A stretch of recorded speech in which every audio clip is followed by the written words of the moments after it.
Alors le bilan de 50 ans d'indépendance, de soi-disant indépendance africaine, il est pas beau parce qu'en fait il n'y a pas d'indépendance. Donc tout ça c'est des mensonges, c'est tout sauf la vérité. Il n'y a pas eu vraiment d'indépendance. Il y a eu un simulacre d'indépendance, mais une véritable indépendance, c'est revenir à ce qui existait avant le colonialisme. Qu'est-ce qui existait avant le colonialisme? Des ethnies, des groupes qui étaient des nations, car chaque ethnie est une nation, et qui avaient des frontières totalement différentes de ce qui existe maintenant, des religions totalement différentes de ce qui existe maintenant, une culture totalement différente de ce qui existe maintenant, qu'on voit dans tous les détails, la façon de s'habiller, la façon de se coiffer, partout. Et tout ça a été colonisé, et donc, à la décolonisation, qu'est-ce qu'il y a eu? Il y a eu un simulacre de décolonisation politique. Ça veut dire que les frontières qui ont été décidées par des gens qui n'avaient jamais mis les pieds en Afrique, quelque part en Europe, qui se sont partagés, comme ça, comme on partage un gâteau, ils se sont partagés l'Afrique, Kama, en disant, bah, vous les Anglais, vous aurez ça, nous les Français, on va voir ça. Ils ne sont jamais allés voir sur place, et ça donne des divisions épouvantables qui créent des guerres, parce que certains pays voient une ethnie au grand pouvoir faussement démocratique qui a été mis en place par les Européens, et d'autres ethnies, comme les Hutus et les Tutsis, qui se trouvent dominés, qui se trouvent maltraités par les autres, qui sont mis au pouvoir par les Européens, et donc des génocides et des conflits terribles qui n'en finiront pas. La seule solution, c'est le retour aux frontières précoloniales, aux traditions précoloniales, aux religions précoloniales, à tout ce qui était avant. Également dans la façon de s'habiller. Quand je vois des ministres et des présidents africains et de Kama habillés avec le costume cravate des colonisateurs, mais alors leurs ancêtres doivent s'arracher le peu de cheveux qui leur reste et se sentir trahis. Quand je vois ces ministres-là qui sont habillés en costume cravate, il faut qu'ils reviennent à la tenue traditionnelle africaine. Pourquoi copier le colonisateur qui est venu d'une façon sanguinaire piller l'Afrique, prendre les ressources, esclavagiser les gens? Et voilà que les ministres et les présidents africains, qui sont censés avoir mis l'indépendance, s'habillent comme les Européens. Ça, c'est une trahison. Déjà, c'est des traîtres à l'Afrique, parce qu'ils copient les Européens. Il y a quelques leaders africains qui ont le courage de s'habiller d'une façon africaine. Et tous les autres sont des traîtres à leur culture. C'est absolument inadmissible. Lorsque on pourrait dire, avoir la fausse excuse, que dire c'est pour plaire aux visiteurs étrangers, on s'habille quoi? Alors, moi, j'ai jamais vu le président français ou le président ou le premier ministre anglais, quand des chefs d'État africains viennent, s'habiller en africain pour faire plaisir à leurs visiteurs. Donc, c'est deux poids et deux mesures. Mais la base de tout ça, c'est, je crois, le plus bel exemple, c'est Mao Tse-tung. La Chine était également colonisée, comme l'Inde, comme toute la planète colonisée par cette minorité minuscule européenne, qui par la force, par la violence, par le sang, a colonisé toute la planète. Amérique du Nord, Amérique du Sud, Afrique, Inde, Moyen-Orient, tout ça c'était des colonies. C'était les empires, l'empire britannique, l'empire français. Le seul qui a compris comment se débarrasser de tout ça, avec Gandhi un peu, mais encore mieux Mao Tse-tung, quand il a fait la révolution culturelle, et qui vraiment voulait se débarrasser de tout ce qui avait pu être influence européenne, colonisatrice. Les Japonais ont eu la chance de refuser l'accès de la culture non japonaise. Et c'est pour ça que le Japon, où je suis là, est un pays que j'adore, car eux, ils sont restés à l'abri de tout ce qui était pollution de la colonisation. Donc, la révolution culturelle, si Kama veut devenir indépendant, si l'Afrique veut devenir vraiment indépendante, elle ne l'est toujours pas. Elle n'est toujours pas parce que les ressources sont pillées par les grands conglomérats économiques européens et américains. Elle n'est toujours pas parce que les systèmes politiques qui ont été mis en place au moment de l'indépendance, qu'est-ce qui s'est passé? Les colons, ils ont mis en place des pouvoirs, ils ont tracé des frontières, et puis, à leur départ, ils ont mis en place des gens soi-disant élus démocratiquement, qui maintenaient les mêmes frontières, les mêmes valeurs, les mêmes... Ce n'est pas de la décolonisation. Et sur le plan religieux, il faut que les Africains comprennent que leurs ancêtres, qui ont été colonisés, qui ont été torturés, qui ont été massacrés pour les forcer à accepter la colonisation, ont également été torturés, massacrés et maltraités pour changer de religion. Les conversions au christianisme ont été faites par la force et par la violence. Alors, imaginez, et les ancêtres que vous avez, peuple africain, sont toujours vivants sur la planète des Elohim. Et ils vous regardent, et ils voient leurs descendants, vous, s'habiller comme leurs tortureurs. Ils voient leurs descendants aller dans les églises qui ont été mises en place par leurs tortureurs. Ils sont désespérés.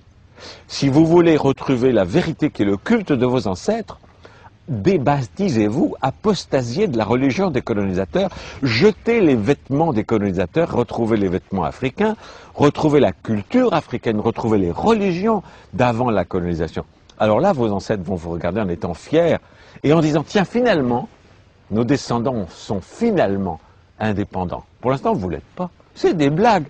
On vous fait croire à l'indépendance. Il y a un drapeau, il y a des... C'est des pantins, mais qui sont aux ordres des pouvoirs internationaux. Et vous le savez, en prenant un maximum d'argent qu'ils mettent sur des comptes en Suisse. Et en même temps, l'Afrique meurt de faim un peu partout. Un petit exemple. La cathédrale, la basilique de Yamoussoukro, si je me rappelle bien du nom, c'est aberrant. Il y a une Américaine qui vient de lancer une opération, c'est il y a plus de 30 ans, en disant, le Vatican, s'il est tellement concerné par les pauvres et par la faim en Afrique et ailleurs, mais qu'ils vendent le Vatican, et avec cet argent, il peut donner à manger à tout le monde. Parce que la religion chrétienne dont on vous vante les mérites et avec laquelle on vous a colonisé, a toujours dit, la pauvreté c'est beau, n'avoir rien c'est beau. Ok, faites-le vous-même. Que le pape vende tout le Vatican, c'est une ville. Et avec l'argent, il y a de quoi nourrir tous les Africains pendant plus d'un siècle. Non, ils restent dans le luxe, mais dans les églises africaines, on continue de prêcher la pauvreté, l'humilité. Et c'est des blagues, c'est la suite de la colonisation. Alors si la colonisation politique a été faite à 1%, c'est-à-dire vraiment un simulacre, si la colonisation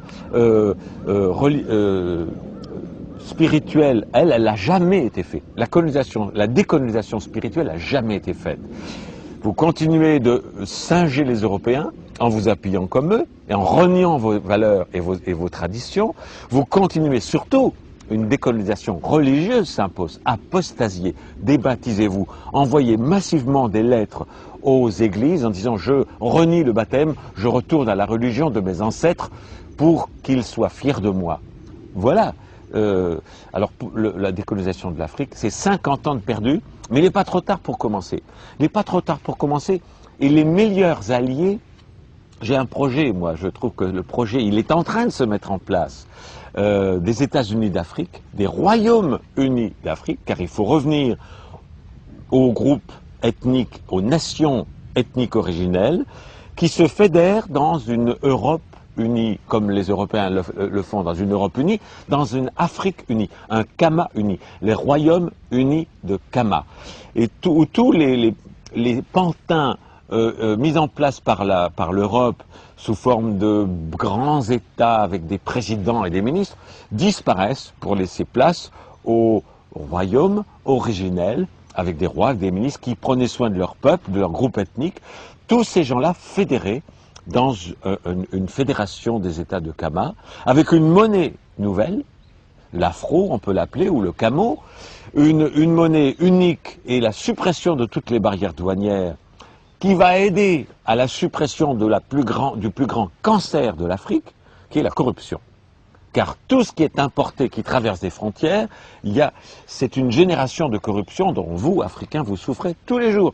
En supprimant les frontières, en supprimant les barrières douanières, comme l'a fait l'Europe, il y a la suppression d'une grande partie, d'une majorité de la corruption qui ronge l'Afrique. Donc ça, c'est simple, c'est vite mis en place. Et en plus, l'Afrique n'est pas seule. C'est-à-dire que les populations d'Afrique ont des alliés extraordinaires qui sont en train d'ailleurs de commencer à s'occuper de l'Afrique mieux que les anciens colons. La Chine, par exemple. Or, la Chine, actuellement, et ça dérange les Américains et les Européens, la Chine est le plus gros investisseur en Afrique. Et c'est fantastique. Parce qu'ils savent très bien le problème, parce qu'ils ont été colonisés eux aussi. Donc, il faut que les États-Unis et le Royaume-Uni d'Afrique, tous les États africains, coupent leur communication, coupent les investissements, interdisent les investissements européens et demandent aux autres colons de s'associer avec eux. Un genre de fédération planétaire des anciens colonisés.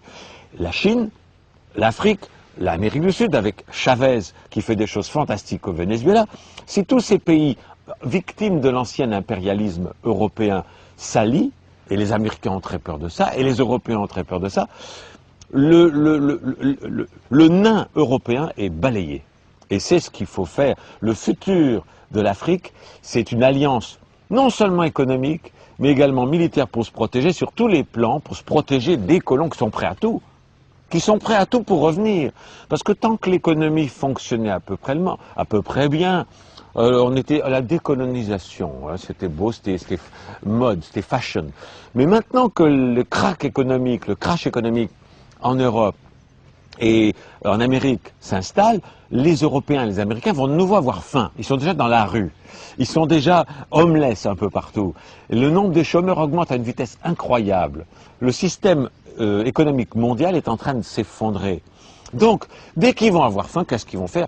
Leurs intérêts économiques vont reprendre le dessus et ils vont vouloir recoloniser les colonies qu'ils ont perdues dans le sang, dans les invasions et dans des génocides. Donc, et on voit tout cela commencer à prendre forme sous prétexte d'aide au tiers-monde, sous prétexte de pacifier. C'est l'occupation illégale de l'Irak par les États-Unis, parce que leur premier intérêt, c'est de prendre le pétrole. Si demain, il y a une véritable indépendance de l'Arabie Saoudite et des autres pays producteurs de pétrole, et ce que fait Hugo Chavez au Venezuela, qui est en train de vouloir être indépendant, les Américains ont très peur, et les Européens aussi, parce qu'ils perdent le contrôle du pétrole. Donc, il n'y a pas de vraie décolonisation. Et pour se protéger de cela, il faut que l'Afrique, la Chine, l'Inde, Chavez au Venezuela, tout cela s'allie pour créer une banque mondiale des anciens colonisés qui s'entraident, des investissements qui s'entraident, des soutiens, des alliances militaires pour se protéger des anciens colons qui vont avoir très rapidement une seule envie, c'est de revenir par la force. Donc, et tout cela, on le voit déjà. Vous avez en Afrique des militaires, par exemple français, anglais aussi, mais français, qui sont là au titre de la coopération. C'est un très très beau nom, la coopération. Ça veut dire qu'ils sont là, puis alors on donne l'excuse de dire s'il y a une déstabilisation politique, eh bien ces militaires français vont pouvoir protéger les populations françaises qui vivent en Afrique. Un instant là.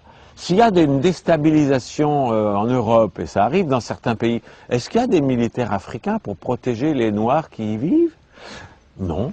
Alors donc il n'y a pas d'équivalence, il n'y a pas de réciprocité, c'est toujours un paternalisme et un tempérament de conquistador qui est en place pour dire vous êtes indépendant, mais attention, hein, on vous surveille, on vous patronise quand même, on regarde si tout va bien, sinon on va revenir. C'est inacceptable, d'où l'intérêt pour l'Afrique de s'allier avec la Chine, qui est quand même le plus grand pays du monde et la première puissance économique du monde maintenant, qui est également un quart pratiquement de l'humanité. C'est pour ça que les Chinois, là c'est fini maintenant, ils sont en train de devenir la superpuissance mondiale et ils n'auront plus jamais d'invasion. Ils ont les armes nucléaires, c'est pas très bien, il faudrait que tout le monde les enlève, les armes nucléaires. Mais vu la quantité massive qu'il y a en Europe et en Amérique, ils ont raison d'en faire. Si vous voulez qu'on n'en fasse plus, détruisez tout ce que vous avez en Amérique et tout ce que vous avez en Europe. Alors là, on verra. C'est tellement risible quand on voit les États-Unis et l'Europe dire oh, « l'Iran va avoir une bombe atomique, il faut envahir l'Iran ». Il y en a 10 000 aux États-Unis, il y en a 10 000 en Europe. Alors, commencez par détruire celle que vous avez avant de vous inquiéter de la bombinette atomique que peut-être l'Iran fera un jour et qui a le droit. Pourquoi les États-Unis, les anciens impérialistes européens, auraient le droit d'avoir des bombes atomiques? Puis l'Inde, non, la Chine, non, l'Afrique, non, évidemment, surtout pas. Non, l'égalité, elle est là pour tout le monde. À la Chine et l'Inde, ensemble, c'est bientôt 3 milliards d'êtres humains, c'est-à-dire pratiquement la moitié de l'humanité. Et cette moitié de l'humanité, l'Afrique doit la rejoindre en tant qu'ancienne victime de la colonisation et créer une internationale des anciennes victimes de la colonisation, sans esprit de revanche. Car l'amour et la compassion doivent aussi régner, sans jamais faire subir aux Européens et aux Américains ce qu'ils ont fait subir aux autres, mais en empêchant que ça se reproduise, et en étant traités au moins à égalité. Et il se peut très bien, avec les richesses économiques et intellectuelles que possède le bloc Chine, Inde, Afrique, Amérique du Sud, qui ont toutes les ressources mondiales, qu'un jour l'Europe et les États-Unis soient en situation de tiers-monde. Et il appartiendra aux gens de l'Afrique et aux anciens colonisés d'aider mieux, s'il vous plaît, que ce qui a été fait pour vous, parce que c'était l'aide au développement, c'était plutôt une aide au sous-développement. Il vous appartiendra, à vous, population future de l'Afrique et de Kama, et des États anciennement colonisés, d'aider sincèrement. Actuellement, les Africains font la queue pour émigrer dans les pays riches, en France, etc. Je vous prédis, moi, le prophète Raël, qu'un jour, les Européens feront la queue pour être acceptés comme immigrants en Afrique. J'espère, je compte sur vous pour les traiter mieux qu'ils vous traitent quand vous voulez aller en Europe. La situation est en train de se retourner, vous le voyez déjà apparaître, tout ce que je vous raconte là. Énormément de nouveaux diplômés des universités françaises, au lieu de trouver un travail en France ou aux États-Unis, reviennent au pays, reviennent en Afrique, parce qu'ils y sont mieux traités, parce qu'il n'y a pas de racisme, parce qu'ils vont pouvoir s'y développer d'une façon beaucoup plus forte, en créant des entreprises en Afrique. Et les Chinois ont compris ça, qui commencent à investir massivement en Afrique. C'est extraordinaire, c'est magnifique. Augmenter ses liens avec la Chine, avec l'Inde, avec Chavez au Venezuela, et l'Afrique, très vite, va devenir un pays où les pauvres Européens vont vouloir venir essayer d'avoir du travail. À vous de les accueillir avec amour.